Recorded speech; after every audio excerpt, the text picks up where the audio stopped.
और या रसूल अल्लाह तेरा मसनदे नाज है अर्शे बरी, तेरा महरमे राज है रूहे अमीन, तू ही सरवरे हर दो जहां है शाह, तेरा मिस्र नहीं है खुदा की कसम। सुभान अल्लाह। मुअज़्ज़ज़ सामईन, काबिल कद्र बुजुर्ग और दोस्तों, एक इंसान जब धरती पे कदम रखता है, अच्छी ख्वाहिश उसके दिल में अगर जागती है वो ये कि मैं मुसलमान बन जाऊं। प्यार से बोलो। और जब वो मुसलमान बन जाता है तो उसके दिल में सबसे पहली तड़प आती है, जिस नबी का कलमा पढ़ के मुसलमान बना, माथे की आंखों से उस नबी का दीदार करना। यही वो तड़प थी जिस तड़प ने अब्दुल कादिर को गौसे आजम बनाया था। यही वो तड़प थी जिस तड़प ने मोइनुद्दीन चिश्ती को गरीब नवाज बनाया था। यही वो तड़प थी जिस तड़प ने निजामुद्दीन को महबूब इलाही बनाया था। यही वो तड़प थी जिस तड़प ने अहमद रजा को आला हजरत बनाया था। और यही वो तड़प थी जिसने हबीबुर रहमान को मुजाहिद मिल्लत बनाया था। और यही वो तड़प थी जिसने गुजी दर्रा के मस्जिद के इमाम को कारी मिल्लत बनाया। नारे तकबीर, नारे रिसालत, फैज़ाने औलियाए किराम। ये भाई लोग आ रहे हैं सब मेरा दिल बढ़ाने के लिए, मेरी हौसला अफजाई करने के लिए। अल्लाह तबारक व तआला इन लोगों के हौसले को बुलंद फरमाए, आमीन, और नेक नियति को कबूल फरमाए, आमीन। हजरात, अब मैं आपसे पूछता हूं, गुजी दर्रा जिला भद्रक की एक ऐसी प्यारी निराली बस्ती है कि साल में जितने जलसे यहां हो जाते हैं, पूरे भद्रक डिस्ट्रिक्ट की किसी बस्ती में इतने जलसे नहीं होते।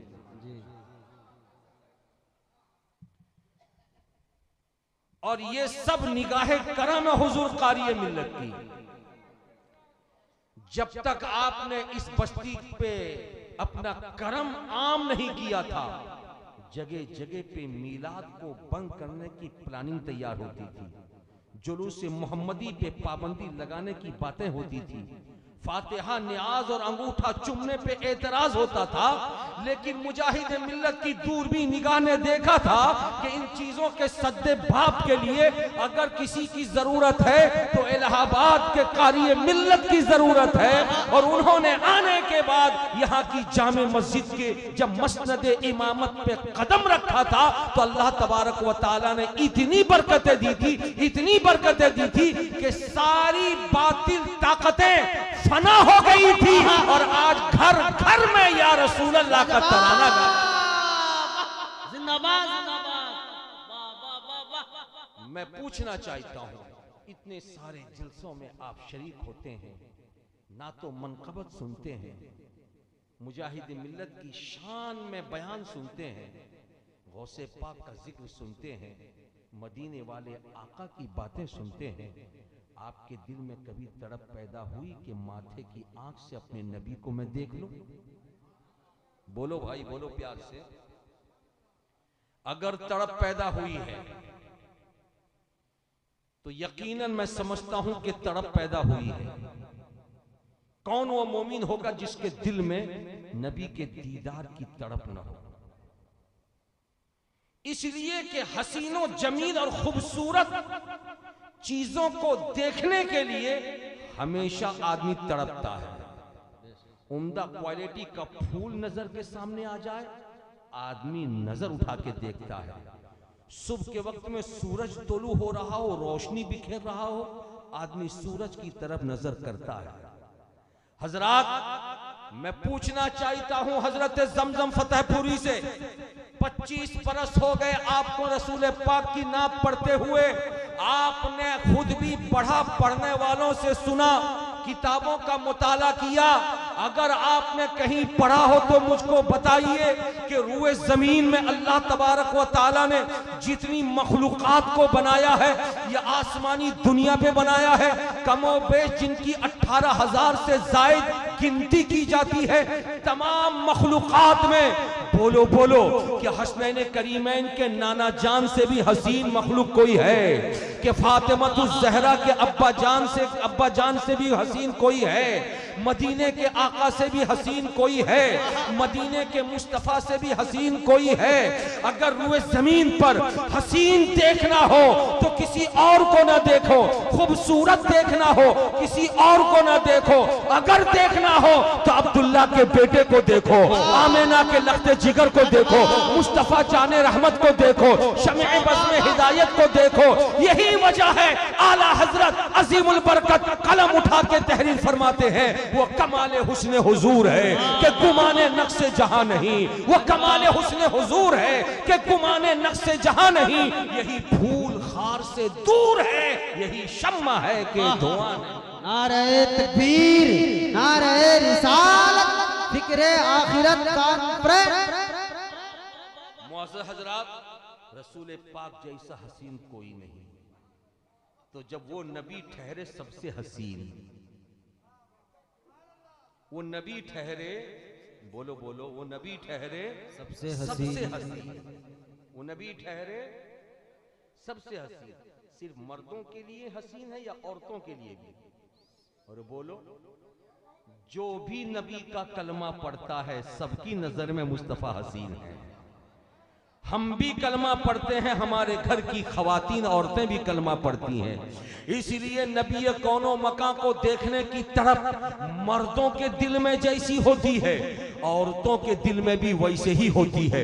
इसलिए कि अल्लाह तबारक व ताला की मखलूकात में रसूल कौनैन को खुदा ने जिस कदर हसीन और जमील बनाया है, उसको अगर करीब से देखना हो तो ऐ लोगों, मदीनतुल मुनव्वरा जाना बाद में, तैयबा जाना बाद में, और हो सकता है हर एक को जाना नसीब न हो। जेब में पैसे भी होना चाहिए, जिसमें तवानाई भी होनी चाहिए, तब मदीने जाओ और जाकर के मुस्तफा के आस्ताने को देखो। आस्ताने को देख करके नबी कौनो मका के हुस्न का अंदाजा होगा। लेकिन अगर जाने की ताकत नहीं है तो घबराते क्यों हो सुन्नियों? आओ आओ, तुम्हारा हमारा इमाम, बरेली का ताजदार, जो महबूबे जमाना सलाम लिख करके हमें उसने दे दिया है। हर जुमे को हम सलाम पढ़ते हैं, ईदैन में हम सलाम पढ़ते हैं, निकाह की महफिल में सलाम पढ़ते हैं, जलसों से फारिग होकर सलाम पढ़ते हैं। उस सलाम के एक एक शेर पर पढ़ते हुए गौर करो तो नबी का हुस्न समझ में आएगा, नबी की खूबसूरती समझ में आएगी। आप पूछेंगे बरकाती बोलो जरा सा हमें सुना तो दो, वो कौन सा शेर है जो आला हजरत ने लिखा? तो मैं कहूंगा आओ, तुमने अपनी नाक भी देखी, अपने कान भी देखे, अपनी आंखें भी देखी, अपना रुखसार भी देखा, अपना हाथ भी देखा, अपनी उंगलियों को भी देखा, अपने बच्चों की उंगलियों को देखा, अपनी बीवी के चेहरे को देखा, अपनी माँ को देखा, अपने बाप को देखा, सब एक तरफ है, मगर नबी का हुस्न लाजवाब है। आला हजरत कहते हैं या रसूल अल्लाह, आपके कान इतने खूबसूरत कि दूरों नजदीक के सुनने वाले वो कान, काने लाले करामत पे लाखों सलाम। आपकी पेशानी इतनी हसीन कि जिसके माथे शफाअत का सेहरा रहा, उस जबीने सआदत पे लाखों सलाम। आपकी जबान इतनी प्यारी कि वो जबान जिसको सब की कुंजी कहे, उसकी नाफिज हुकूमत पे लाखों सलाम। मुस्तफा आपके लबे मुबारक इतने अच्छे कि पतली पतली गुले कुद्स की पत्तियां, उन लबों की नजाकत पे लाखों सलाम। मुस्तफा आपकी आंखें इतनी निराली कि जिस तरफ उठ गई दम में दम आ गया, उस निगाहे इनायत पे लाखों सलाम। मुस्तफा आपके हाथ इतने अच्छे कि हाथ जिस समत उठा गनी कर दिया, मौजे बहरे समाहत पे लाखों सलाम। आपकी उंगलियां इतनी प्यारी कि नूर के चश्मे लहराए, दरिया बहे, उंगलियों की करामत पे लाखों सलाम। आपका शिकमे पाक पैर शरीफ इतना प्यारा कि कुल जहां मिल्क और जौ की रोटी ग़िज़ा, उस शिकम की कनाअत पे लाखों सलाम। मुस्तफा ये तो आपका सरापा वजूद है, कयामत तक जो भी इंसान आपका आपका कलमा पढ़ के मुसलमान होके सुन्नी बन जाएगा, वो भी लाजवाब। लिखते हैं आला हजरत, एक मेरा ही रहमत में दावा नहीं, शाह की सारी उम्मत पे लाखों सलाम। नारे तकबीर, नारे रिसालत, शाने मुस्तफा, अजमते मुस्तफा, फिक्रे आखिरत कॉन्फ्रेंस, अल्लामा सखावत हुसैन बरकाती, नारे रिसालत। यार से बोलिए सुभान अल्लाह। बात मेरी समझ में आ रही है आपको? अरे बोलो ना भाई, समझ में आ रही है? अब उस हसीन मुस्तफा को, उस हसीन पैगंबर को, उस लाजवाब नबी को कौन देखना नहीं चाहेगा? बोलो भाई, कौन देखना नहीं चाहेगा? कौन देखना नहीं चाहेगा? सब देखना चाहेंगे, मगर जो कीमती चीज होती है वो आसानी से नहीं मिलती। कीमती चीज आसानी से मिल जाती है। अरे बोलिए, अभी मजदूरी कितनी है? 450-500 रुपए। कोई सुबह सुबह आपको लाके 500 रुपए दे देगा? 8 से लेके 4 बजे तक किसी के यहाँ मजदूरी करनी पड़ेगी, तब गांधी छाप 500 का नोट आपको मिलेगा। अरे बोलिए ना, उससे घर का सौदा लाएंगे, सामान लाएंगे, बहुत कीमती है पैसा। तो कीमती चीज आसानी से, बोलिए बोलिए, मिलती नहीं है। उसके लिए कुछ खोना पड़ेगा तो वो चीज आपको मिलेगी। अब उलमा से पूछिए क्या खोना है, क्या खोना है, क्या देना है जिसके बदले में वो मिले? जनाब कलीमुद्दीन खान साहब के साहिबजादे बाबू तफजील है यहाँ पे हैं? जहां हो मेरी आवाज सुनो और यहां आ जाओ। एक बेटा उनका बैरून मुल्क नौकरी में है, हो सकता ऑनलाइन वो भी प्रोग्राम सुन रहा हो। उनके दामाद नेजा भाई और उनके साड़ू वगैरह होंगे, और उनकी बेटियां, उनके घर की खवातीन, बच्चियां जो होंगी। जो जुमला मैं कहने जा रहा हूं, इस जुमले से बहुत हद तक उनके घर के लोग, खास तौर पे कलीमुद्दीन खान साहब के छोटे भाई, कौन है उनके तफजील के चाचा, कौन है, कहां है वो? हैं? वो भी बाहर हैं, वो भी मेरी तकरीर सुन रहे होंगे। उनके घर के लोगों को बहुत हद तक मेरी इन जुमलों से तसल्ली मिलेगी। उस हसीन नबी को, उस पाकीज़ा नबी को, उस खूबरू नबी को आसानी से देखा नहीं जा सकता। मौत एक बहाना है। प्यार से बोलिए, मचल के बोलिए सुभान अल्लाह। मौत एक बहाना है,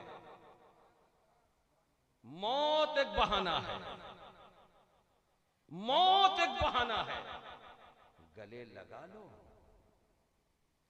इधर मौत को गले लगाया, अगर ईमान सलामत है, मौत को गले लगाया, 10 मन मिट्टी के नीचे गांव वाले लेकर के कब्रिस्तान में दफन करके जैसे पलटे, वैसे ही कब्र में मोमिन ने माथे की आंख से नबी का दीदार। बोलिए सुभान अल्लाह, सुभान अल्लाह, बोलिए सुभान अल्लाह।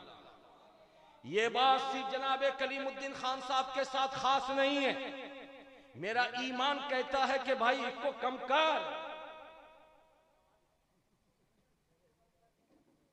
मेरा ईमान ये कहता है, जो भी मोमिन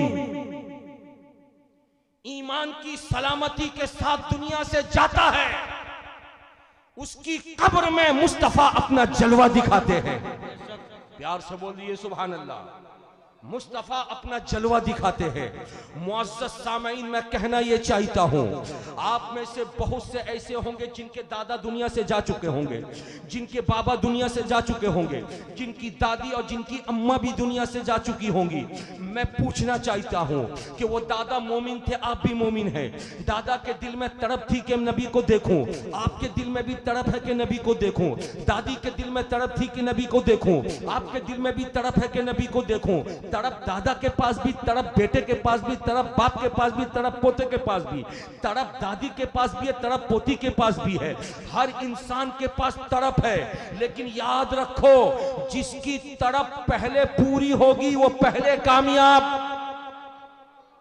पहले कामयाब। तो कलीमुद्दीन खान साहब के घर के लोगों, उनकी घर की बहू बेटियों और उनके घर के बेटों भाई दामाद और उनके खानदान और कुंबे के लोगों, जनाबे कलीमुद्दीन खान साहब दुनिया से गए। गम तो हुआ कि हमेशा के लिए आंखें बंद हो गई, फिक्र तो हुई कि बाबा का डोला उठ गया, ये फिक्र तो हुई कि बाप का साया खत्म हो गया, ये गम तो हुआ कि बाप को हमेशा के लिए कब्रिस्तान में लेके दफन कर दिया। गम हुआ, क्या गम नहीं होता? एक बेटी जब दुल्हन बनके अपने मैके से ससुराल जाती है, माँ को भी गम होता है। आज बेटी जा रही है तो हमेशा के लिए जा रही है, भाई को गम होता है, बहन जा रही है तो हमेशा के लिए जा रही है, बाप को गम होता है, शहजादी जा रही है तो हमेशा के लिए जा रही है। लेकिन जहां उसके जाने का गम होता है, वहीं पे बाप का दिल खुश भी होता है। बेटी घर बसाने के लिए जा रही है, माँ भी खुश रहती है, मेरी शहजादी घर बसाने के लिए जा रही है, बेटा भी खुश, भाई भी खुश रहता है, मेरी बहन घर बसाने के लिए जा रही है। बिला तशबीह व तमसील एक मोमिन की रूह जैसे निकलती है और उसको सजा करके, उसको नहला धुला कर, कफन पहनाकर, जैसे डोले को दरवाजे के पास से उठाकर कब्रिस्तान पहुंचाया जाता है, घर के लोगों को गम तो होता है कि हमेशा के लिए जा रहा है, लेकिन वो जाने वाला अपने उस खाट पे सो करके, ताबूत पे सो करके घर के लोगों को और मोहल्ले के लोगों को कहता है, मेरे जाने पे गम मत करना, अरे तुमसे ज्यादा किस्मत वाला मैं हूं। तड़प तुम्हारे पास भी है, तड़प मेरे पास भी है, मगर नबी को देखने की तड़प मेरी पहले पूरी हो रही है। जो पहले जा रहा है वो पहले नबी का दीदार करता है।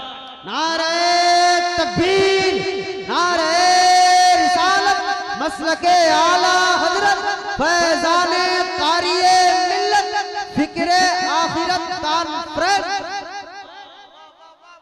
इसीलिए तो आला हजरत अजीमुल बरकत मुजद्दिद मिल्लत इमाम अहमद रजा खान कलम उठाते हैं और तहरीर फरमाते हैं, जमजम भाई जान दे दो वादे दीदार पर, बोलिए प्यार से, जान दे दो वादे दीदार पर, नकद अपना दाम हो ही जाएगा। जान दे दो वादे दीदार पर, नकद अपना दाम हो ही जाएगा, लुत्फ उनका आम हो ही जाएगा, शाद हर नाकाम हो ही जाएगा। मुअज़्ज़ज़ सामईन, काबिल कदर बुजुर्ग और दोस्तों, इसीलिए मोमिन की जो मौत होती है वो शान वाली होती है। प्यार से बोलिए, आन वाली होती है, अजमत वाली होती है, निराली होती है। इसलिए मोमिन जब मरता है तो मर के मिटने के लिए नहीं जाता, बल्कि एक घर को आबाद करने के लिए जाता है। प्यार से बोलिए सुभान अल्लाह, झूम के बोलिए माशा अल्लाह। एक बात और मैं बताऊं आपको, जाने वाले दो क्वालिटी के होते हैं, एक नेकोकार, दूसरा गुनहगार। एक नेकोकार, दूसरा गुनहगार। उसको यूं कहिए, एक ईमानदार और दूसरा बेईमान। एक ईमानदार, बेईमान। एक वो, अब तीसरी वजाहत कर दूं, एक वो कि जो जिस बर्तन में खाता उस बर्तन को साफ करता है, और दूसरा वो जो जिस बर्तन में खाता उसी बर्तन को छेद करता है। बात मेरी समझ आ रही है आपको? जी। तो जाने वालों की क्वालिटी, बोलिए, जाने वालों की क्वालिटी दो। जिस बर्तन में खाओ उस बर्तन को साफ करो, और जिस बर्तन को साफ करोगे वो बर्तन अपना होगा, और जिस बर्तन में खा के उस बर्तन को छेद करोगे वो बर्तन अपना, अरे बोलो, वो बर्तन अपना नहीं होगा। इसकी एक वजाहत तो ये है, जिस नबी का कलमा पढ़ते हो उसी नबी की गुलामी का पट्टा गले में डाल लो। प्यार से बोलिए सुभान अल्लाह। उसी नबी की गुलामी का पट्टा गले में डाल लो और उस नबी को अपनी तरह मत कहो। यह है ईमानदार की पहचान। और बेईमान वो है कि नबी का कलमा पढ़ के नबी को अपनी तरह कहता है, अपने बड़े भाई की तरह कहता है, उनके नाम को सुन करके अंगूठा चूमने की पाबंदी लगाता है, उनके नाम पे जुलूस निकालने को बिदअत कहता है, उनको अपनी तरह समझता है। यही क्वालिटी है, बेईमानों की क्वालिटी है। मुअज़्ज़ज़ सामीन, एक वजाहत तो इसकी एक हो गई और इसकी एक दूसरी वजाहत है। दूसरी वजाहत अगर आप इजाजत दे तो मैं आपको सुनाऊं। थोड़ा सा कड़वा होगा, अरे बोलिए ना, थोड़ा सा बोले, थोड़ा सा कड़वा होगा, लेकिन बुखार आने के बाद कड़वा सिरप पीने से बुखार जल्दी ठीक होता है। अरे बोलिए ना। अब बच्चा जब कड़वा सिरप नहीं पीता है तो दादी पकड़ती है जोर से और माँ जबरदस्ती चम्मच से उसके मुंह में डालती है, जबरदस्ती डालती है। क्यों? माँ जानती है कि कड़वा घोट मेरे बच्चे के लिए मुफीद है। तो हजरात, एक वजाहत तो आपने सुन लिया और दूसरी एक वजाहत है कि जिस माँ बाप ने तुमको पैदा किया है उस माँ बाप को अपनी तरह मत समझो, बल्कि माँ बाप को अल्लाह की नेमत समझो। बेशक सुभान अल्लाह। उनसे बातें करो तो आंख में आंख डाल के बात मत करो। वो कोई बात कहे तो उल्टा जवाब मत दो। अगर वो नीचे बैठे हैं तो उनकी मौजूदगी में ऊपर मत बैठो। माँ बाप अगर दुनिया में नहीं है, बड़ा भाई है, तो बड़े भाई को बाप का दर्जा दो। भाई के सामने अदब से रहो। तुमसे जो छोटे हैं उन छोटों पर बाप जैसी शफकत करो। बड़ी बहन है तो छोटे भाई बहन के साथ मां जैसा प्यार दे। और अगर सास बनी है तो बहू को घर की नौकरानी न समझे, बहू को घर की रानी समझे। अपनी बेटी 8 बजे तक सोई रहे कोई परवाह नहीं, बहू को 4 बजे उठा करके उससे काम लेना और न उठने पर पूरा दिन पूरे बस्ती में बहू की ऐबजोई करके बहू को बदनाम करना, ये एक अच्छे मोमिन, अच्छे इंसान की पहचान नहीं है। बहू की तारीफ करने वाली भी मरेगी और बहू के खिलाफ बकवास करने वाली भी मरेगी।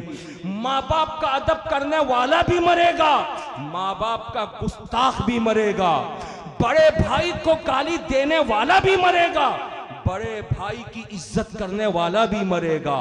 मोहल्ले के जो बूढ़े लोग हैं उनका मजाक उड़ाते हुए पीछे से उनके लुंगी को, उनके गमछे को, उनके मफलर को टान करके भाग जाने वाला भी मरेगा और उनके सामने खड़े होकर अदब से सलाम करके मुसाफा करने वाला भी मरेगा। मरने वाले सब मरेंगे और जब सब मरेंगे तो सबकी मस्जिद को, सबकी लाश को कंधे पे उठा करके जब कब्रिस्तान पहुंचाया जाएगा तो इरशाद रसूल है कि गुनहगार जब खाट पे सोता है उसकी क्या कैफियत होती है और नेकोकार जब खाट पे सोता है उसकी क्या कैफियत होती है। सुनो, गुनहगार को जब खाट पे सुला करके कब्रिस्तान पहुंचाया जाता है तो बार बार खाट उठाने वालों को वो सोने वाला कहता है, ऐ मेरे गांव के लोगों, तुम्हें हो क्या गया है? अरे इतनी जल्दी जल्दी कब्रिस्तान क्यों लेके जा रहे हो? जरा आहिस्ता आहिस्ता चलो ताकि मुझको दुनिया में कुछ और दिन रहने का मौका मिल जाए। अरे मेरे रिश्तेदारों, तुम पागल तो नहीं हो गए हो? इतनी जल्दी कब्रिस्तान क्यों लेके जा रहे हो? जरा ठहर के जाओ, जरा आहिस्ता जाओ, मुझको कुछ देर और दुनिया में रह लेने दो। लेकिन वहीं पे जब कोई नेकोकार खाट पे सोता है और गांव वाले, मोहल्ले वाले वाले, रिश्तेदार, घर वाले जब कंधे पे उठा के कब्रिस्तान लेकर के जाते हैं तो वो उन चलने वालों से कहता है, मेरे गांव वालों तुम्हें हो किया गया है, इतने आहिस्ता क्यों चल रहे हो? अरे तेजी से चलो, मेरे रसूल मेरा इंतजार कर रहे हैं, मेरे नबी मेरा इंतजार। लाजवाब, नारे तकबीर, नारे रिसालत। प्यार से बोलिए सुभान अल्लाह, झूम के बोलिए माशा अल्लाह। हजरात मुकर्रम, आज हम लोगों ने जिंदगी गुजारना आसान समझ लिया है। 2 पैसा कमाना है, खाना है, अच्छा पहनना है, बस। लेकिन दुनिया में क्या हो रहा है, हमारे ऊपर क्या फर्ज है, हमारे ऊपर क्या जिम्मेदारी है, हमको दुनिया में अल्लाह ने पैदा क्यों किया है, इस फलसफे को समझेगा कौन और समझाएगा कौन? जब समझाने वाला खड़ा होता है तो हमारे सुन्नी मुसलमान में जलसा छोड़ के भाग जाते हैं। उनको समझाएगा कौन? समझाने वाला बैठा रहता है, इंतजार करता है, मेरी बारी आएगी तो मैं समझाऊंगा। लेकिन यहाँ पर सुनने के लिए लोग तैयार नहीं। यहाँ से मेरी मुराद गुजी दर्रा सिर्फ नहीं है, बल्कि पूरे हिंदुस्तान में जितने सुन्नी जहां जहां भी हैं, उनमें 80% यही हाल है। जब तक नात खानी होती है तब तक रहते हैं, और जब जलसा शुरू होता है, तकरीर होती है, तो महफिल छोड़ करके भागते हैं।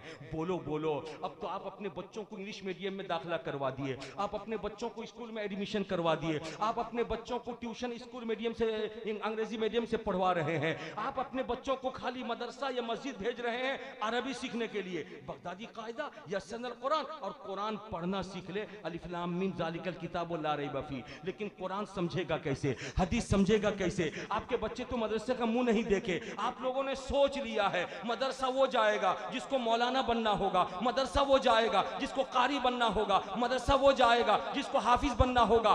गलत कहते हो आप। 15 साल मदरसे में वो रहेगा जिसको मौलाना बनना होगा, वरना मुसलमान होने के नाते जितना फर्ज एक मौलवी पर है कि दीन सीखे, उतना ही फर्ज आप पर भी है कि आप दीन सीखें, मजहब सीखें, खाने का तरीका सीखें, पीने का तरीका सीखें, उठने का तरीका सीखें, बाप माँ का अदब सीखें, नमाज पढ़ने का तरीका सीखें, दुआ सीखें, दुरूद सीखें, दुआएं सीखें, नियत सीखें, आयतुल कुर्सी सीखें, दुआए कुनूत सीखें। निकाह के बाद बीवी के साथ क्या सलूक हो, बीवी का क्या रुतबा है वो आप सीखे, माँ बाप का क्या मर्तबा है वो आप सीखे, पड़ोस का क्या हक है वो आप सीखे, एक बेटा पैदा किया, बेटे का क्या हक है वो आप सीखे, बीवी आई, बीवी का क्या हक है वो सीखे, बेटी पैदा किया उसका क्या हक है वो सीखे। कारोबार करते हैं, कारोबार में जायज क्या है, नाजायज क्या है वो सीखे, किस रास्ते कमाएंगे, हलाल होगा, कौन सा रास्ता हराम होगा वो सीखे। एक मुसलमान होने के नाते अल्लाह के प्यारे नबी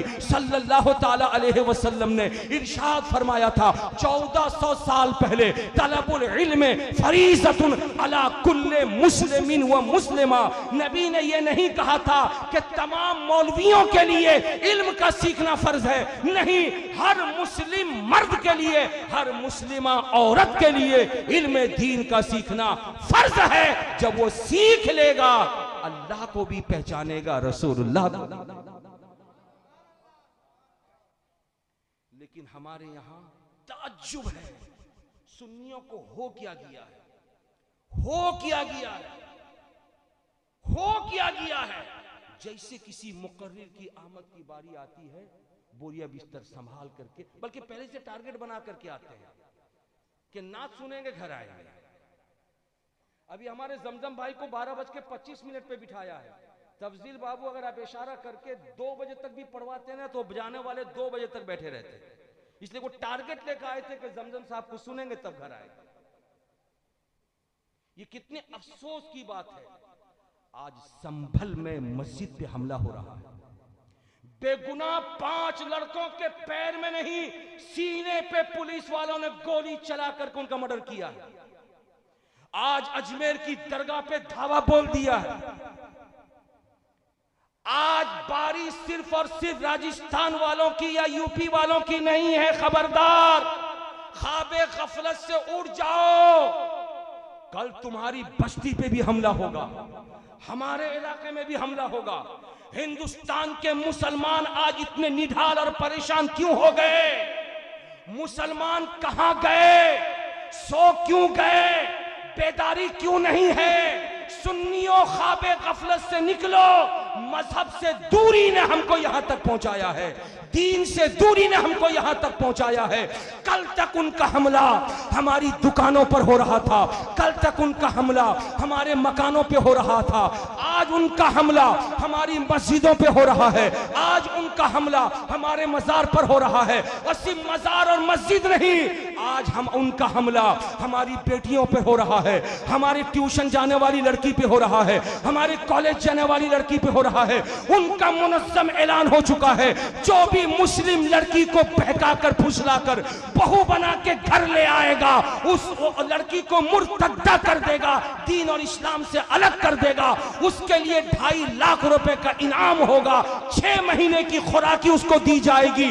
आप सुनकर के ताज्जुब में पड़ेंगे, बंगाल में चुरचुरा की धरती है जहां पे 34 लड़कियां गैर मुस्लिम मुसलमानों के घर में बहू बन के आई और 14 लड़कियां मुसलमान के घर से गैर मुस्लिमों के घर में बहू बन करके गई। और ताज्जुब सुन लो, मुजफ्फरनगर यूपी में है जहां पे एक डिस्को बार में पुलिस ने छापा मारा, जहां पे शराब नोशी हुआ करती थी। जब उस बार पे छापा मार करके 50 लड़कों को और 50 लड़कियों को पकड़ के जब पुलिस वाले लाए और गाड़ी में ठूस ठूस कर जब थाना लेके पहुंचाया और लाइन से खड़ा करके जब नाम लिखना शुरू किया, आपको ताज्जुब होगा, जब लड़कों का नाम लिखा गया तो 49 लड़के गैर मुस्लिम थे, एक लड़का मुसलमान था। लेकिन जैसे लड़कियों की बारी आई तो सिर्फ और सिर्फ 6 लड़कियां गैर मुस्लिमा थी और 44 लड़कियां मुस्लिमा थी, जिनके घर में क्या कमी है? मजहब की दूरी की वजह से आज वो नाचती नजर आ रही हैं, दीन से दूरी की वजह से आज वो बार में जाके डिस्को पेश कर रही हैं। आखिर वजह क्या है? वजह यह है, हमसे इस्लाम दूर हो गया, हम इस्लाम से दूर हो गए, हम नाम के मुसलमान रह गए। हमारे घर से मजहब तो है, लेकिन मजहब की पहचान और कुछ शान नजर नहीं है। हजरात मुकर्रम, कितने अफसोस का मकाम है। माओ बहनों, अपनी बेटियों पर नजर रखना। तुम्हारी बेटी कब कॉलेज जाती है, तुम्हारी बेटी कब ट्यूशन से आती है। बेटी को अगर मोबाइल दिए हो तो मोबाइल को हमेशा चेक करना, मोबाइल पे बेटी किसके साथ बातें करती है। जब तक आप ऐसा नहीं करोगे तब तक आपके घर की, हमारे घर की बेटियां महफूज नहीं रहेंगी। इसलिए कि बातिल ताकत हमारी बेटियों के पीछे पड़ी हुई है और उनकी मुनज़्ज़म प्लानिंग है मुसलमानों को कमजोर करना हो। दुकान पे हमला मत करो, मकान पे हमला मत करो, उनके घर से उनकी बेटियों को ले लो। जब बेटी को लेकर के उसको जब माथे पे सिंदूर लगा के इस्लाम से हटा दोगे तो मुसलमान खुद ब खुद कमजोर होता चला जाएगा। ऐसे आलम में हमें याद आ रहे हैं हजरत सिद्दीक अकबर, ऐसे आलम में हमें याद आ रहे हैं हजरत फारूक आजम, ऐसे आलम में हमें याद आ रहे हैं हजरत उस्मान ज़ुन्नुरैन, ऐसे आलम में हमें याद आ रहे हैं हजरत मौलाए कायनात, ऐसे आलम में हमें याद आ रहे हैं हजरत हसनैन करीमैन।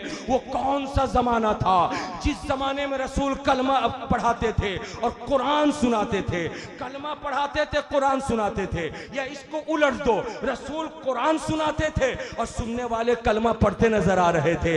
हजरात, अगर ये फहरिस्त में आपके सामने पेश करो तो शायद आपके दिल में कुछ इस्लाम का जज्बा पैदा हो जाएगा। ये कुरान की तालीम थी कि रसूल कुरान सुनाते रहे और मुसलमान, सुनने वाले मुसलमान बनते रहे।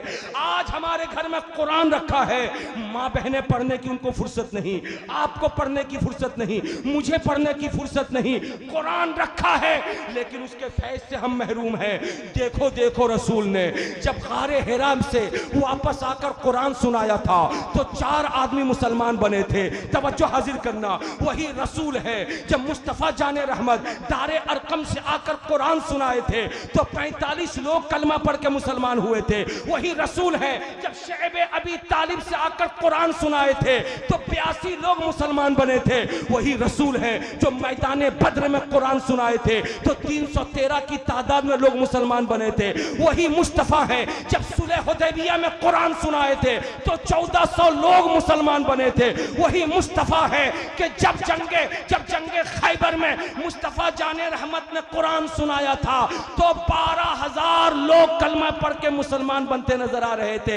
वही मुसलमान हैं, वही नबी हैं कि जिन्होंने सुलह हुदैबिया के मौके से कुरान सुनाया था तो 1400 लोग कलमा पढ़े थे। वही मुसलमान, वही रसूल हैं जिन्होंने जंगे तबूक में कुरान सुनाया था तो 40,000 लोग मुसलमान बने थे। वही रसूल हैं जिन्होंने फतेह मक्का में प्यारे नबी ने कुरान सुनाया था तो 70,000 लोग कुरान सुन के कलमा पढ़े थे। और वही मुस्तफा हैं कि जब दुनिया से 63 बरस की उम्र में जाने लगे तो जाते जाते जब रसूल ने कलमा सुनाया था तो रसूल के जमाने में 1,24,000 लोग कलमा पढ़ के मुसलमान बन चुके थे, इस्लाम के झंडे को बुलंद कर दिया। लाजवाब। नारे तकबीर, नारे रिसालत, मजहबे इस्लाम, शाने मुस्तफा, फिक्रे आखिरत कॉन्फ्रेंस, सरजमीने गुजी दर्रा पठान महल्ला, नारे तकबीर। मेरे बुजुर्ग और दोस्तों, जरा सा गौर करें, आप गौर करें क्या दौर था और आज क्या दौर आ गया। हजरात मुकर्रम, मरना हम सबको है। मरने से पहले यह तज्जिया करना चाहिए कि मरने से पहले हम अपने ईमान को ठीक कर लें। बोलिए ना भाई, मरने से पहले बोलिए ईमान को ठीक कर ले। और ये सीखना हो तो अपने बेटों से सीखिए, बेटियों से सीखिए। 6 दिन स्कूल के टीचर ने, प्रिंसिपल ने छुट्टी दे दिया कि 6 दिन छुट्टी, अगले मंडे से तुम्हारा एग्जाम है। लड़का या लड़की 6 दिन खूब किताब पढ़ते हैं, घर में खूब पढ़ते हैं, एग्जाम की तैयारी। लेकिन मंडे को 10 बजे स्कूल जाना एग्जाम देने के लिए। अब वो लड़का घर का, वो लड़की घर की, सुबह सवेरे मंडे को उठकर नाश्ता पानी करके फिर किताब लेके बैठ गई। बाबा ने पूछा, बेटी हुआ क्या? 6 दिन तक तो तूने पढ़ा, क्या तेरी तैयारी नहीं हुई? बेटी हाथ जोड़ के कहती है, बाबा आखिरी मर्तबा मुझको किताब पढ़ लेने दो, इसलिए कि इसके बाद फिर मुझको किताब पढ़ने का मौका नहीं मिलेगा। जो पढ़ के जाऊंगी उसी को लिखूंगी। ये एक बेटा समझाता घर में, एक बेटी समझाती है घर में। हजरात, यही हाल हमारे ईमान का है। हम जिंदगी भर नमाज पढ़ें, अपनी जगह सही है। हम जिंदगी भर रोजा रखें, अपनी जगह सही है। हम हज करें, अपनी जगह सही है। हम माँ बाप की खिदमत करें, अपनी जगह सही है। हम दूसरों की मदद करें, अपनी जगह सही है। हम इस्लाम के अहकाम पर अमल करें, अपनी जगह सही है। लेकिन जब बुढ़ापा आ जाए तो हर आदमी को अपने मौत की फिक्र हो जानी चाहिए। अब वो सोचे मेरा ईमान मजबूत है कि नहीं। मैं तो दुनिया में मुसलमान जाना जाता हूं, लेकिन खुदा की बारगाह में मैं मुसलमान हूं या नहीं। ये फिक्र जिस मर्द को हो जाएगी वो मर्द अल्लाह की बारगाह में तौबा करेगा।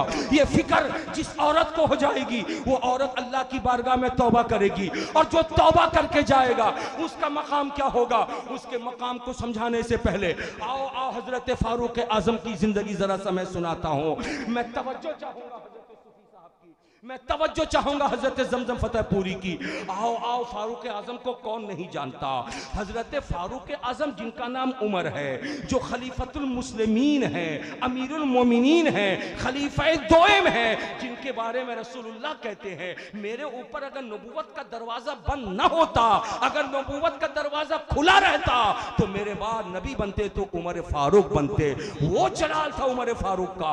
अल्लाह अल्लाह, हजरत उमर फारूक रसूल की बारगाह में मकबूल है, वो उमर फारूक सिद्दीक की बारगाह में मकबूल है, वो उमर फारूक खुदा की बारगाह में मकबूल है। लेकिन अल्लाह फजर की नमाज में खड़े हैं, नमाज पढ़ा रहे हैं। फिरोज नामी एक बदबख्त इंसान छुप करके नमाज की सफ में खड़ा था। जैसे सारे लोगों ने नीयत की और हाथ को बांधा, फारूक आजम ने कुरान की तिलावत किया, इमाम बने थे। वो सफ से निकला, एक अस्तूरा लेकर के निकला था और उस अस्तूरे से फारूक आजम के ऊपर वार किया। जैसे वार किया सरकार फारूक आजम जमीन पे गिर गए। जरा सा अंदाजा लगाओ, हजरत फारूक आजम के जिस्म से खून बह रहा है।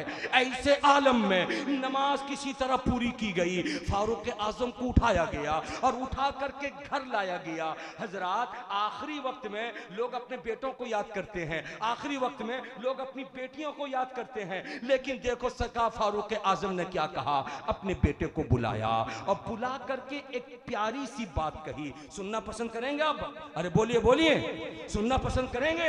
एक प्यारी सी बात कही और कहा, बेटा हुज़ैफा बिन यमान को जानते हो? बेटे ने अर्ज किया, अब्दुल्ला नाम था। हाँ बाबा, वो रसूल के सहाबी हैं, आपके दोस्त हैं, हुज़ैफा बिन यमान। कहा, जाओ, मुझे मालूम है मेरे नबी ने अपने आखिरी ज़माने में एक कागज की फेरिस्त उनको दिया था और उसमें रसूल के जमाने के जितने मुनाफिक थे सारे मुनाफिक का नाम लिखा हुआ है। ऐ मेरे शहजादे, जाओ जरा सा हुज़ैफा बिन यमान के पास और उनसे जाकर के पूछो कि जरा सा फेरिस्त पढ़ के सुनाओ। मेरे अब्बा का नाम इसमें है तो नहीं, मेरे अब्बा का नाम इसमें है तो नहीं, मेरे अब्बा का नाम इसमें है तो नहीं। यानी इंतकाल का वक्त करीब है, परेशान है। रसूल ने मुनाफिकों का नाम लिख करके हुज़ैफा के हाथ में दिया है। उस फहरिस्त में जिसका नाम होगा वो मुनाफिक होगा, जिसका नाम नहीं होगा वो मोमिन होगा। मेरे खुदा ने अपने फजल से अपने महबूब को मुनाफिक की भी पहचान बताई है, मोमिन की भी पहचान बताई है। सरकार फारूक आजम की बातों को सुन करके बेटे अब्दुल्ला चले हैं, हुज़ैफा से पूछते हैं, ऐ जनाबे हुज़ैफा, जरा सा फहरिस्त निकाल करके देखो, मेरे अब्बा का नाम उसमें है तो नहीं। हजरत हुज़ैफा रोने लगे और रो करके फहरिस्त को देखा और देख करके कहा, ऐ शहजादे, अगर अमीरुल मोमिनीन फारूक आजम की बात ना होती तो हरगिज हरगिज मैं कुछ ना बताता। इसलिए कि मेरे नबी ने कहा है कि ऐ हुज़ैफा, इस फहरिस्त को अपने पास रखना, किसी पर जाहिर मत करना। लेकिन फारूक आजम ने पूछा है, अमीरुल मोमिनीन ने पूछा है, इसलिए मैं बताता हूं। जाओ अपने अब्बा को खुशखबरी सुना दो कि पूरी फहरिस्त में ऊपर से लेके नीचे तक मैंने देख लिया, आपके अब्बा का नाम उसमें कहीं नहीं। प्यार से बोलिए सुभान अल्लाह। हजरात, चचा जान बात समझ आ रही है? मुनाफिकीन की फहरिस्त में फारूक आजम का नाम, अरे बोलिए, मुनाफिकीन की फहरिस्त में फारूक आजम का नाम नहीं है। मुनाफिक कहते किसे हैं?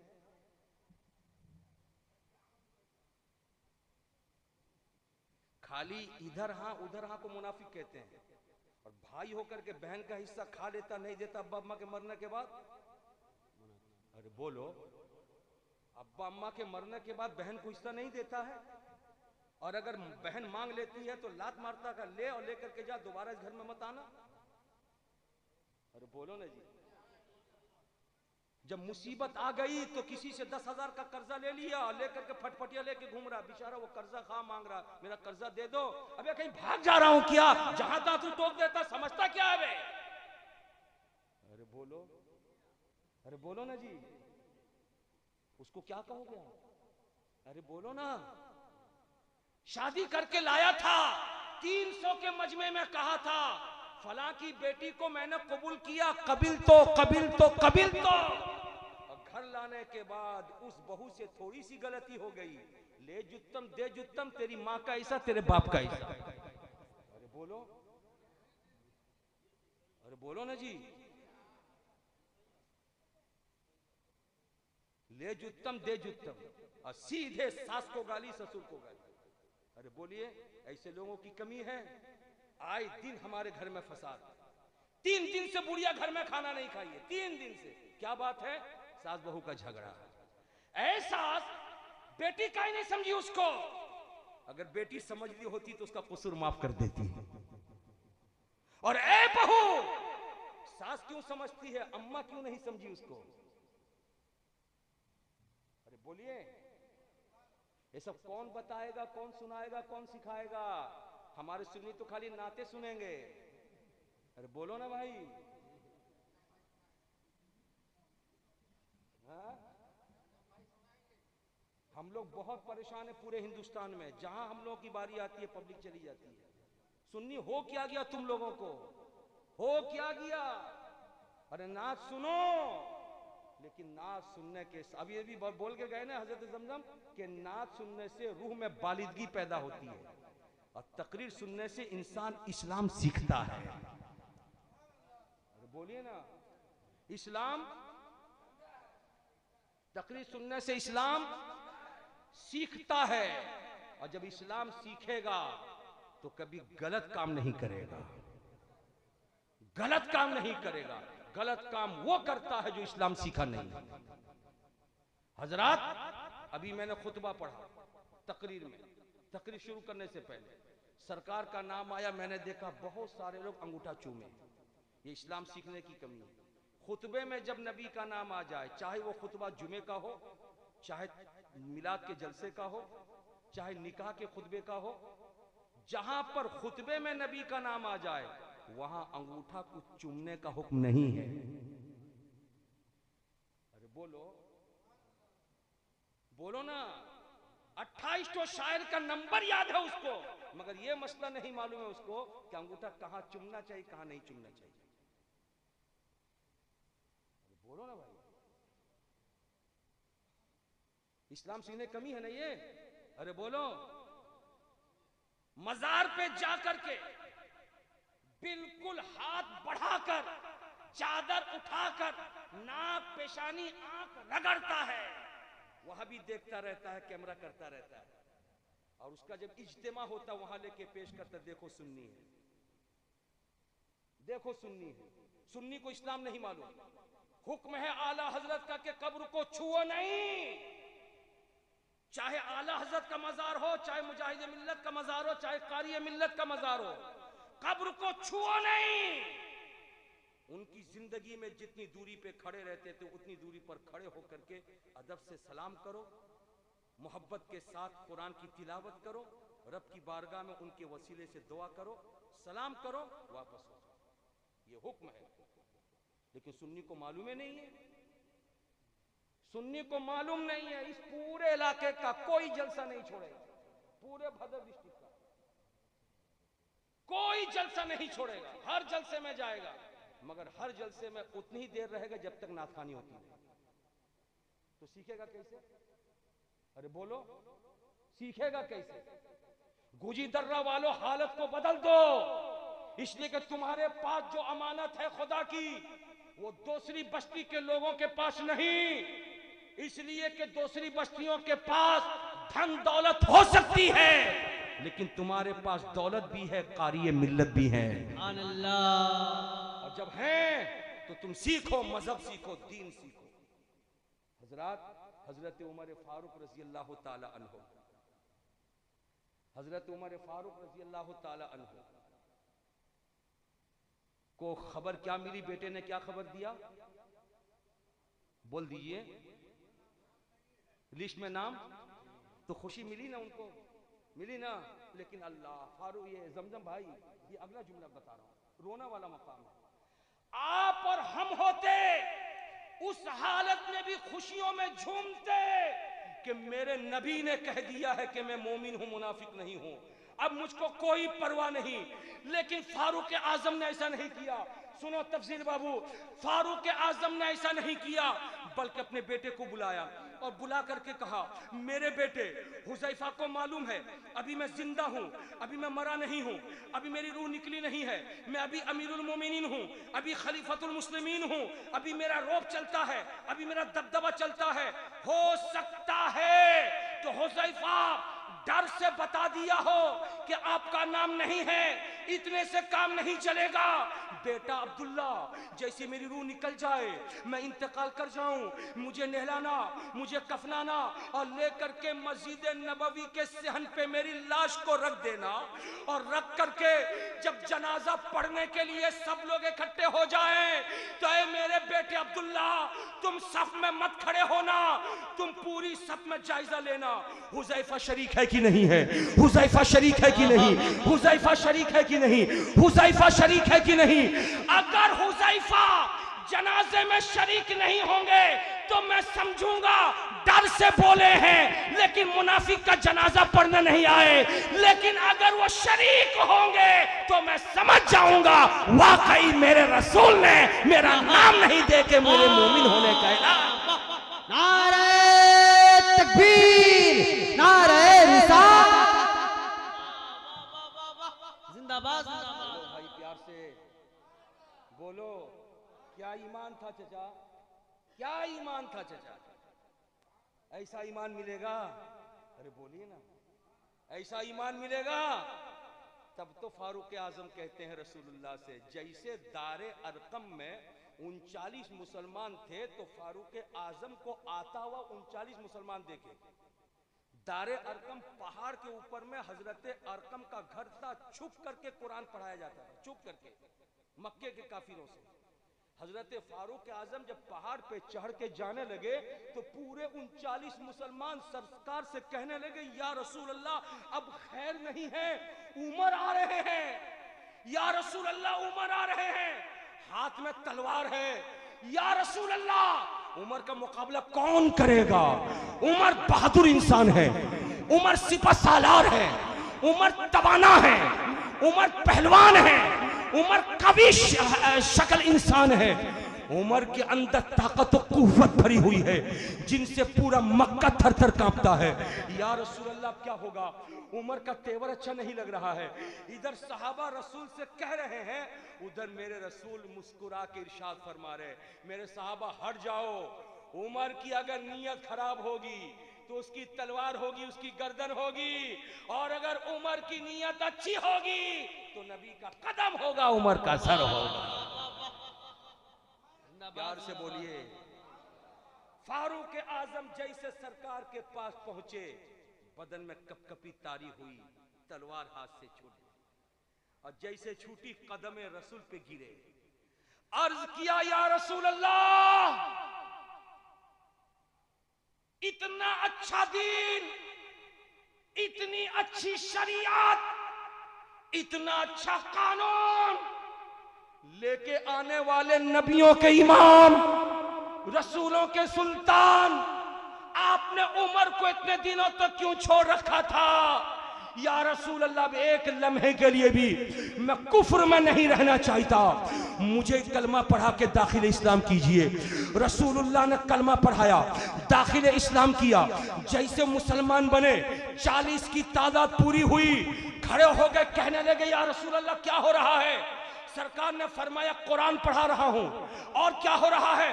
का नमाज पढ़ा रहा हूं। सरकार से अर्ज किया, या रसूल अल्लाह, ये कुरान हक है? का हक है। नमाज हक है? का हक है। का या रसूल अल्लाह, हक छुप के रहेगा और बातिल सामने रहेगा, निकलिए यहां से।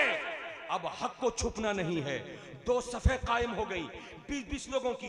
एक सफ के आगे रसूल के चचा हजरत अमीर हमजा तलवार लेकर के खड़े हो गए, दूसरी सफ के सामने फारूक आजम खड़े हो गए। शान से मेरे नबी बीच में है, ऐसा मालूम होता है सितारे अपने झुरमुट में चांद को लिए हुए हैं और बढ़ता चला जा रहा है। ये सैले रवा है कि रुकने का नाम नहीं लेता। जैसे खाने काबा की तरफ ये काफिला पहुंचा, जितने बड़े बड़े काफिर थे, जिनको अपनी ताकत, रोब और दबदबे पे घमंड था, जैसे फारूक आजम को देखा कि उमर आ रहे हैं मुस्तफा के साथ, सारे के सारे बड़े बड़े पहलवान भागते नजर आए। फारूक आजम ने खड़े होकर के सहने काबा पे नमाज भी पढ़ी है, इस्लाम के झंडे को बुलंद भी किया। नारे तकबीर, नारे रिसालत, मसलके आला हजरत मजहबे इस्लाम। जरा सोचिए कैसे मुसलमान थे, कैसे मुसलमान थे। सारे के सारे गायब, अबू जहल भी गायब, उतबा भी गायब, शीबा भी गायब, अबू सुफियान भी गायब, सब गायब। और रसूलुल्लाह सल्लल्लाहु अलैहि वसल्लम मुस्कुरा रहे हैं। साहबा ने पूछा, या रसूल अल्लाह, आप मुस्कुरा रहे हैं, बोलिए ना, आप मुस्कुरा रहे हैं? सरकार ने इरशाद फरमाया, मेरी दुआ अल्लाह ने कबूल कर ली है। सुन लीजिए इसको, मेरी दुआ अल्लाह ने कबूल कर ली। बोलिए, मेरी दुआ अल्लाह ने कबूल कर ली है। दुआ मांगा करो, माओ तुम भी मांगो, बहनों तुम भी मांगो, बहू बेटियों तुम भी मांगो, भाइयों तुम भी मांगो। मेरा रब अपने महबूब के चहीतों की दुआओं को रद्द नहीं फरमाता। प्यार से बोलो सुभान अल्लाह। अल्लाह के प्यारे रसूल से पूछा साहबा ने, या रसूल अल्लाह आपकी कैसी दुआ कबूल हुई? आपको तारीख मालूम है, फारूक आजम का नाम उमर और अबू जहल का नाम भी उमर। मक्के की दुनिया में दो उमर नामी बड़े ताकतवर थे, एक को फारूक आजम से जाना जाता, दूसरे को अबू जहल से, और दोनों ईमान नहीं लाए थे। रसूलुल्लाह इरशाद फरमाते हैं कि कल मैंने खुदा की बारगाह में दुआ की, परवरदिगार अपने दीन की बका चाहता है, मुझे दी हुई शरीयत को बाकी रखना चाहता है। ऐ मेरे परवरदिगार, अगर तू चाहता है कि पूरी दुनिया के कोने कोने में इस्लाम का झंडा बुलंद हो जाए, तो दो उमर में से एक उमर को तो इस्लाम की दौलत अता फरमा दे। झूम के बोले सुभान अल्लाह।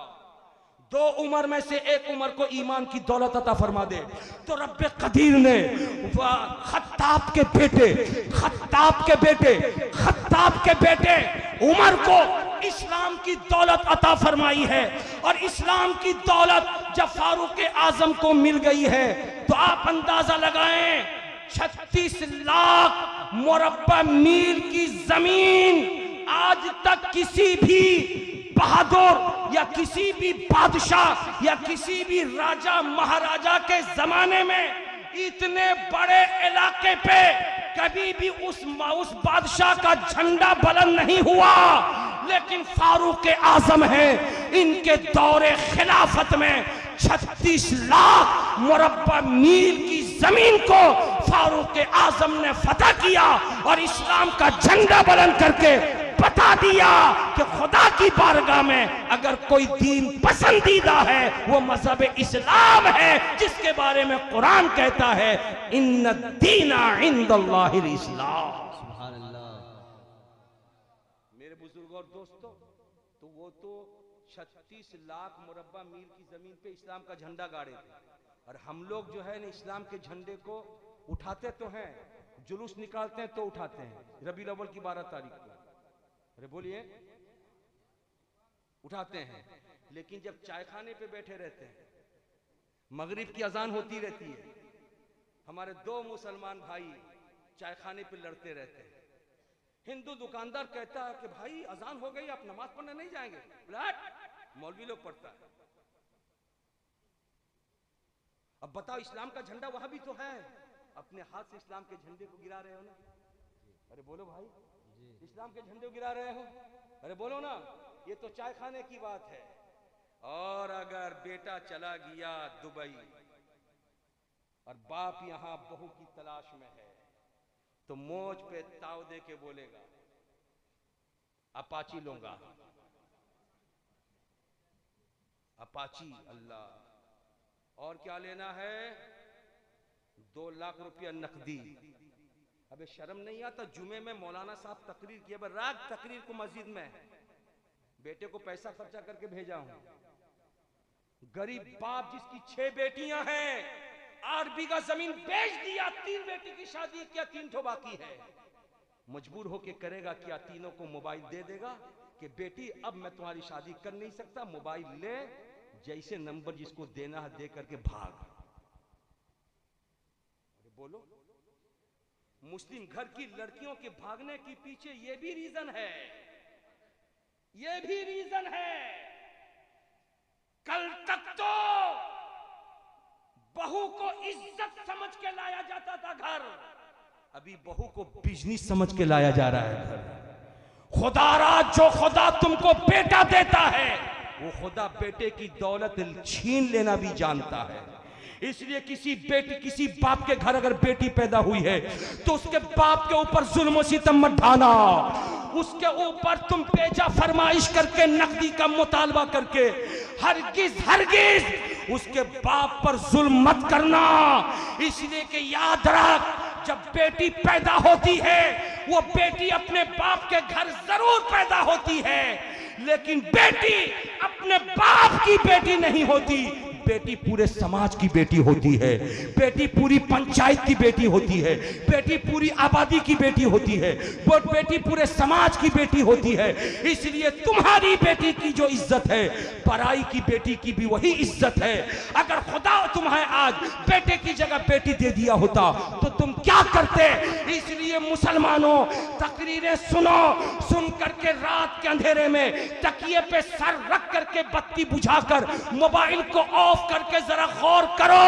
अगर खुदा ने बेटा दिया तो सुबह उठ करके तुम अपनी बेटी के लिए रिश्ता तलाश करो और कहो मुझे पैसा नहीं चाहिए, मुझे गाड़ी नहीं चाहिए, मुझे घोड़ा नहीं चाहिए, मुझे हाथी नहीं चाहिए, मुझे जमीन नहीं चाहिए, मुझको एक ऐसी बेटी चाहिए जो बेटी नमाज पढ़ना जानती हो, जो बेटी कुरान पढ़ना जानती हो, जो बेटी तहारत हासिल करना जानती हो, जो बेटी अपने घर ससुराल में आकर के बूढ़े सास ससुर को माँ बाप का दर्जा देना जानती हो, जो बेटी अपने मैके में अपनी बहन को छोड़ करके आके अपनी ननद को बहन समझना जानती हो। मुझको ऐसी बेटी चाहिए। जब ऐसी बेटी घर आ जाएगी तो फिर वो अकेले नहीं आएगी, खुदा की रहमतें साथ लेकर आएगी, खुदा की बरकत। सुभान अल्लाह, बेशक हक है।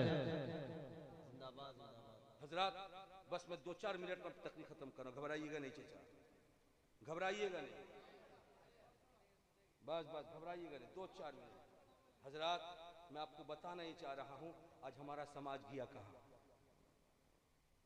आज हमारा समाज गया कहां। अच्छा, बूढ़ा तो बूढ़ा, ये बूढ़िया कम नहीं है, बूढ़िया कम नहीं है, वो बूढ़े पे अपना गुस्सा उतारती है। इतने सस्ते में निपट लिए, इतने सस्ते में, वाह, वो बुढ़िया को लग रहा सस्ता है। अबे अपाची का दाम 2.25 लाख रुपया। कितना रुपया अपाची का दाम सब्जी बाबू? 1.5 लाख रुपया, 1.5 लाख रुपया बुढ़िया को सस्ता समझ में आ रहा है। अरे बोलिए, अरे खुशी की बात अलग, तुम लियो मालूम होता है। हाँ, अरे खुशी में अपना तुम्हारा ससुर अगर तुमको पूरा 50 बीघा जमीन लिख दे, उसकी मर्जी है, वहां तो बहस ही नहीं है। लेकिन कैसी खुशी, कैसी खुशी, बहन को हिस्सा नहीं दिया, दामाद को सब दे रहा है। कैसी खुशी, अपने भाई को हिस्सा नहीं दिया, दामाद को दे रहा है। कैसी खुशी, ईद बकरीद में अपने पुराने भाई के बच्चे पुराना कपड़ा पहन के हैं, उनको नहीं नया कपड़ा पहना रहा, दामाद को सब दे रहा है।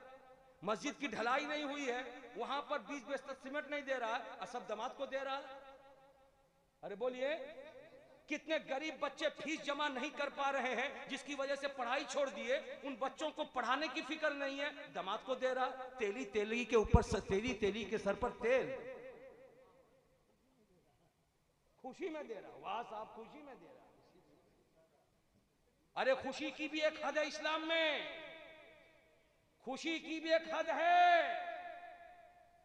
और वो भी खुशी ऐसी, सुनोगे खुशी कैसी? खुशी ऐसी, ये नहीं कि ए भैया मरा जाओ, 2 मिनट दे दीजिए, सिर्फ 2 मिनट दे दीजिए। आप आए खुर्दा से, मैं पढ़ता था इसको खरदा, हमारे कलकत्ता में खरदा है, मैं सोच रहा था तफसील से पूछिए खरदा के कौन सी आवती है, अब समझ में आया खुर्दा सरकार बुखारी शाह बाबा के इलाके से आए। हाँ, खुर्दा जखनी। तो खुशी ऐसी, अब खुशी में अगर देना हो, रसूलुल्लाह सल्लल्लाहु अलैहि वसल्लम इरशाद फरमाते हैं, जो चीज दूसरों को दिखा के दी जाती है उस देने की कोई अहमियत नहीं होती। अगर अल्लाह की राह में देना हो तो दिखावा ना करो, बंद मुट्ठी में दे दो। अब अगर देना है तो चारों तरफ प्रचार क्यों करता है? छुपा के देना ताकि गरीब का दिल न दुखे। अल्लाह अल्लाह याद आई बात, हजरत यूसुफ अलैहिस्सलातु व तस्लीम 12 साल तक गल्ला इकट्ठा करते रहे। अल्लाह ने फरमाया, जनाब यूसुफ तुम्हारे जमाने में कहत साली आएगी, गल्ला कहीं नहीं होगा, धान गेहूं कहीं नहीं होगा, 12 साल तक जमा करो। जब कहीं नहीं होगा लोग तुम्हारे दरबार में आएंगे लेने के लिए। उन्होंने जमा किया। जब कहत साली पड़ गई तो पूरी आबादी के लोग बर्तन लेके रोजाना हजरत यूसुफ अलैहिस्सलाम के पास आते थे और उनके गले का मुंह खुला रहता था, जो आता था उसको नवाज देते थे। लेकिन यूसुफ अलैहिस्सलाम जब 3 वक्त खाना खाते तो 3 रोटी की जगह 1 रोटी खाते, इतने भात की जगह इतना सा भात खाते, फजर का नाश्ता नहीं करते। खादिमों ने पूछा, हुजूर आपके पास तो कुछ कमी नहीं है, आप तो सबको बांट रहे हैं, ऐ मेरे आका हजरत यूसुफ आप भर पेट क्यों नहीं खाते? हजरत यूसुफ अलैहिस्सलाम जवाब देते हैं, मैं पेट भर के इसलिए नहीं खाता हूं ताकि भूखे मुझे याद रहे, भूखे याद रहे। अगर मेरा पेट भर जाएगा तो मैं भूखों को भूल जाऊंगा, भूखों को भूल जाऊंगा। जो नंगा नहीं उसको क्या मालूम कि कपड़े की क्या अहमियत है। कपड़े की अहमियत मालूम करना हो तो नंगे से पूछो। बारिश से इंसान को कितनी तकलीफ होती है छत वाले घर में रहने वाला नहीं समझ सकता, जिसका घर ऊपर टाट का हो वो समझ सकता कि बारिश में क्या होता है। एक इंसान जिसके पास जाड़े में पहनने के लिए शेरवानी भी हो, स्वेटर भी हो और उसके पास जैकेट भी हो, वो ठंडे को नहीं समझ सकता। लेकिन जिसके पास सिर्फ एक पतला कपड़ा है वही समझ सकता कि ठंडा किसे कहते हैं। इसलिए अगर तुम चाहते हो कि मैं बेटी को नवाज दूं, बेटे को नवाज दूं, दामाद को नवाज दूं, नवाजो, लेकिन ये तो देखो कि तुम्हारे ऊपर किसी का कुछ हक है या नहीं है, हक है या नहीं है। अगर तुम देखोगे तो हजारों काम ऐसे पड़े हुए हैं जिन कामों की सख्त जरूरत है। एक मिसाल देके मैं आपको समझाना चाहता हूं। आज अगर ये मिसाल आपने समझ लिया है तो यकीनी तौर पर मेरी तकरीर कामयाब है। सिर्फ और सिर्फ किसी को पैसा दे देना यही नेक काम नहीं है। सिर्फ और सिर्फ किसी को किताब खरीद के दे देना सिर्फ यही नेक काम नहीं है। अपनी बेटी दामाद को पांव से लेके सर तक सोने गहने से लाद देना सिर्फ यही कमाल नहीं है। अरे कमाल तो ये है आला हजरत की तशरीफात हजारों में है, लेकिन आज भी ओडिया जबान, गुजराती जबान, तेलुगु जबान, बांग्ला जबान, ऐसी बहुत सारी जबानें हैं जिन जबानों में पढ़ने वाले औरतें मर्द हैं, लेकिन उनके पास हदाई के बख्शिश उर्दू में है, वो पढ़ नहीं पाते। उनके पास आला हजरत का फतावा रज़विया उर्दू में है, वो पढ़ नहीं पाते। उनके पास तर्जमा किया हुआ कुरान पाक का नुस्खा कंजुल ईमान उर्दू में है, वो पढ़ नहीं पाते। अगर खुदा ने दौलत दिया तो उठाओ, मौलाना फरीद से कहो, काजी सूफी शमसुद्दीन साहब से कहो या अपने इलाके के इमाम से कहो कि मेरे पास 3 लाख रुपया है, मैं उसको खर्च करना चाहता हूं इस्लाम के नाम पर। और क्या खर्च करूंगा कि एक मौलाना को बुलाइए जो ओडिया भी जानता हो, उर्दू भी जानता हो, अरबी भी जानता हो, उसको 50,000 का नजराना देके 1 महीना मैं अपने घर में रखूंगा। वो कुरान पाक का उर्दू ओडिया में कर दे, उसको मैं छाप दूं और छाप करके पूरे उड़ीसा में तकसीम कर दूं ताकि हर घर में कंजुल ईमान पहुंच जाए। इस्लाम जिंदाबाद, नारे तकबीर, नारे रिसालत, पैगाम इस्लाम, मजहबे इस्लाम, नारे रिसालत। लेकिन हमारे लोगों को जैसे पता ही नहीं है। देने के बहुत सारे तरीके हैं। हजरात जिंदगी ने वफा किया, फिर कभी आऊंगा, तकरीर होगी, बस अपनी गुफ्तगू यहीं पे खत्म कर। नहीं ठीक है, बस इसके बाद फिर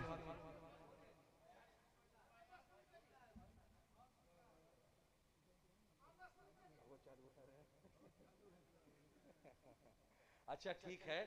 जमजम भाई अल्हम्दुलिल्लाह मून बनाकर पढ़ेंगे और जनाब मतलूब मंजर बाबू वो भी पढ़ेंगे। तो मैं आपको ये बताना चाह रहा था, बाबू एक ही दिन सब मत खाओ, हजम नहीं होगा। बहुत कुछ मैं बता दिया, पता नहीं कल सुबह मुझको कौन क्या कहेगा, क्या कौन नहीं क्या कहेगा, मैं नहीं जानता। लेकिन इतना मैं जानता हूँ कि मुसलमानों आज तबाही का रास्ता हम लोगों ने खुद तैयार किया है। जरूरत है कि उस रास्ते को आए, हम सब मिल करके पाट दें। जो खला है उस खला को पूर कर दे, जो गड्ढा है उस गड्ढे को भर दे और भर करके हमारी गाड़ी आगे बढ़े। अल्लाह की रहमत भी खुश हो जाए, मुस्तफ़ा जाने रहमत भी खुश हो जाए। जब आपकी फरमाइश है तो एक बात कह करके अपनी तकरीर में खत्म करना चाहता हूँ। तफसील बाबू, ये बात मैं सोच करके आया था बोलने के लिए, मगर तकरीर आगे बढ़ती चली गई, बात अधूरी रह गई, नामुकम्मल रह गई। आपके वसातत से मैं पूरी कौम को पैगाम देना चाहता हूँ, आखिरी पैगाम। अरे बोलिए ना, बोलिए, आखिरी पैगाम सुन लीजिए। ये आज की जो महफिल है बाप के इसाले सवाब की, अरे बोलिए ना, बाप के साथ। और वो मुझको खुशी मिली जमजम भाई, आपने जब वो कलाम पढ़ा ना, बाप माँ, मेरी तबीयत बाग बाग हो गई। वरना मैं तो जिस शायर को सुनता हूँ, ले माँ दे माँ, ले माँ दे माँ, अरे बोलिए है कि नहीं साहब? अरे बोलिए, जो माँ का बच्चा है, जो माँ का दूध पिया, माँ की शान, अरे बाप करेगा क्या? बेचारा बाप कुर्सी पे बैठ के तिल मिलाता रहता है। मौलवी मौलवी मेरे बारे में कुछ नहीं है, खाली माँ के बारे में है, खाली माँ के बारे में है, खाली माँ के बारे में है। और उसके बाद सुबह जब चाय खाने पे बैठेंगे तो बुरा बोलेगा, कल सुना मौलवी क्या बोल रहा था? बोला हाँ मौलवी खाली माए का बोल रहा था, खाली माए का बोल रहा था। हाँ अब्बा कहाँ गए पता नहीं, अब्बा कहाँ गए? अरे बोलिए पता नहीं। लेकिन याद रखो, माँ का मकाम भी रसूल ने आगे किया, बाप का मकाम भी बुलंद किया। बोलिए ना, अगर माँ के कदम के नीचे जन्नत कहा तो बाप को जन्नत का दरवाजा कहा। अरे झूम के बोलिए, बाप को जन्नत का दरवाजा कहा। और यही वजह है, एक बात पते की बता दूं, आप यहां हाँ बोलिए या न बोलिए, मगर आपका दिल बोलेगा कि मौलवी सही बोल रहा है, सही बोल रहा है। जब लड़के कमाते नहीं जब तब तक लड़के माँ बाप की बात को सुनते हैं, और जैसे कमाना शुरू करते हैं तो माँ और लड़का एक ग्रुप, बाप बूढ़ा अकेले। आप हाँ बोलिए ना बोलिए, मैं जानता हूं आपका दिल बोलता होगा।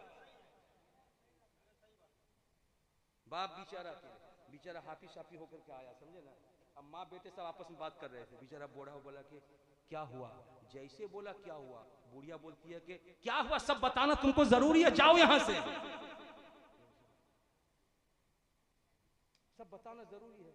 बेचारा बूढ़ा भिनभिनाता हुआ गया, वजू बनाया, मस्जिद जाके बेचारा नमाज पढ़ा, अल्लाह की बारगाह में अर्ज किया, परवरदिगार क्या गुनाह मैं किया था, बीवी से भी डांट सुनता हूँ, बेटे से भी डांट सुनता हूँ, मेरी बीवी को समझ में नहीं आया, मुझको कुछ कहना था तो अकेले में कह देती, लेकिन मेरी बीवी इतनी ना समझ मेरे बेटे के सामने बोल दी, मेरे बेटे के हौसले को बढ़ा दी। वो बेटा जिसके बारे में मौलाना तकरीर करके बोले हैं कि बाप जन्नत का दरवाजा है, उसी दरवाजे को मेरी बीवी मेरे बेटे के सामने झिड़क दी। मेरा बेटे का हौसला बुलंद हो गया। अब तो मेरा बेटा अभी शादी नहीं किया, अभी से उसकी माँ अपने पास बिठा के ये तरबियत दे रही है, कल जब वो शादी करके बीवी लाएगा, जब उसके बच्चे होंगे तो दरवाजे पे तुम उसको टिकने नहीं देगा। अल्लाह मेरी बीवी को समझ दे, अल्लाह मेरी बीवी को समझ दे।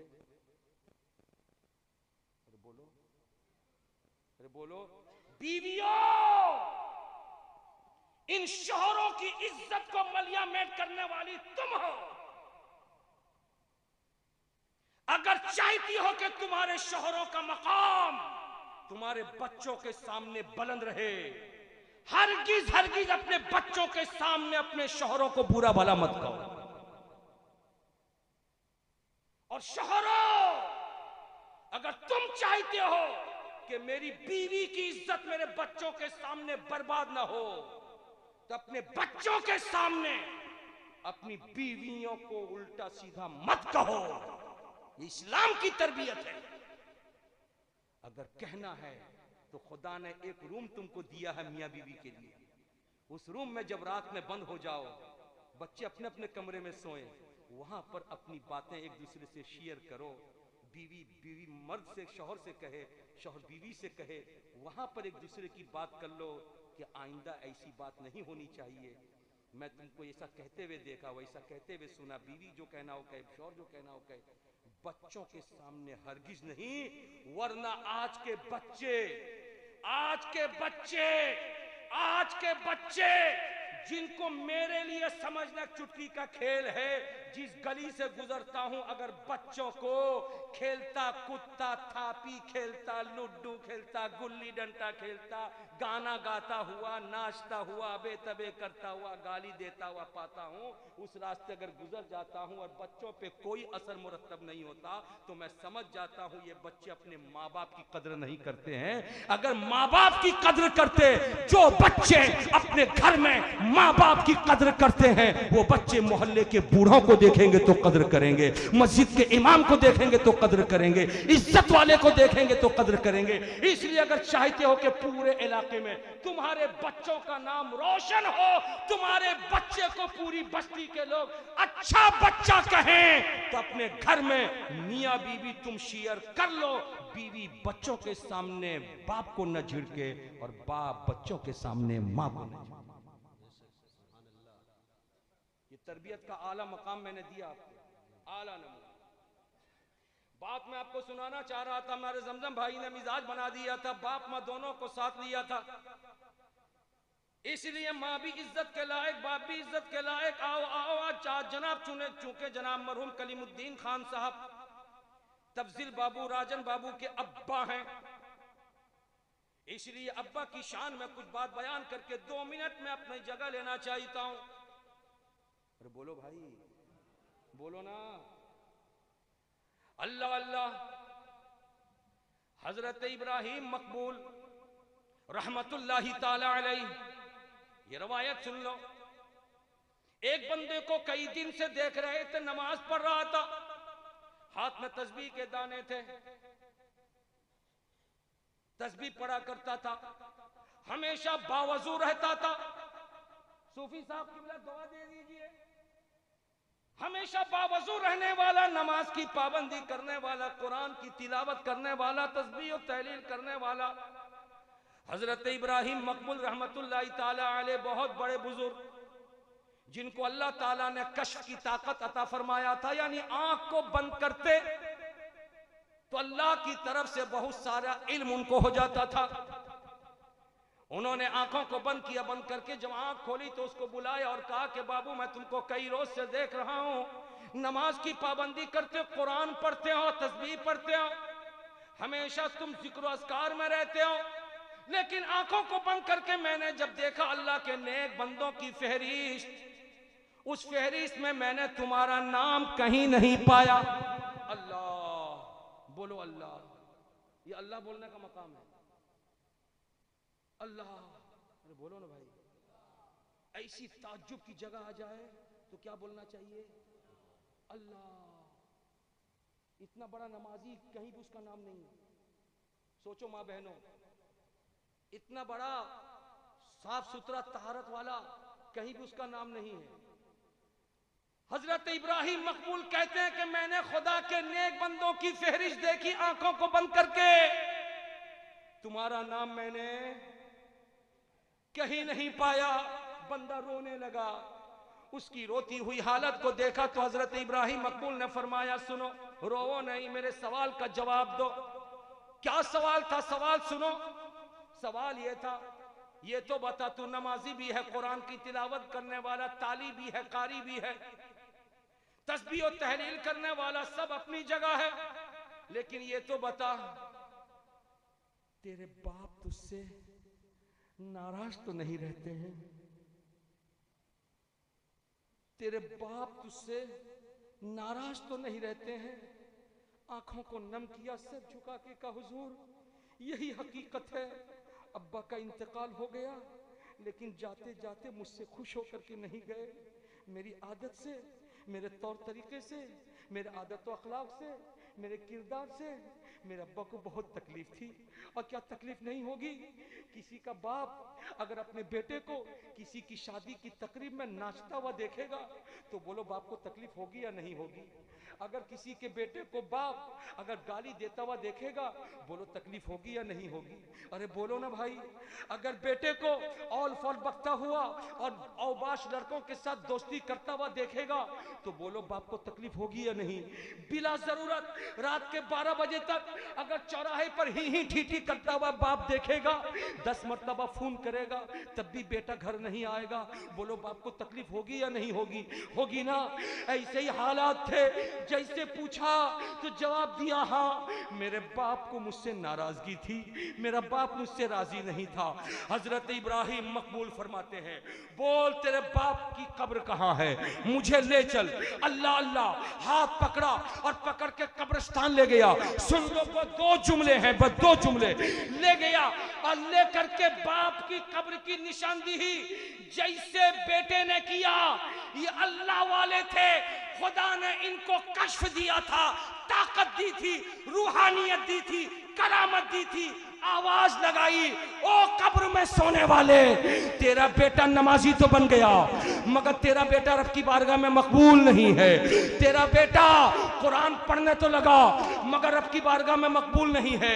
जब तक तू राजी नहीं होगा उस वक्त तक खुदा इससे राजी नहीं होगा। अगर तू राजी है तो आज बेटे के सामने बोल दे। रब का करम उतरा, कब्र की मिट्टी हटी, कब्र फट गई, वो बंदा कब्र से निकला और निकलकर हजरत इब्राहिम मकबूल से कहता है, ऐ अल्लाह के वली, आप गवाह हो जाइए, मैंने अपने बेटे के सारे कसूर को माफ कर दिया, माफ कर दिया।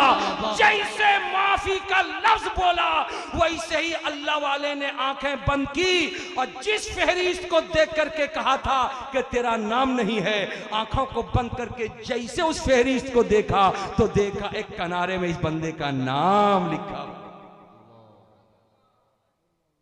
समझ में ही आया कि जिंदगी हमारी और आपकी छोटी है, प्यारी है, निराली है।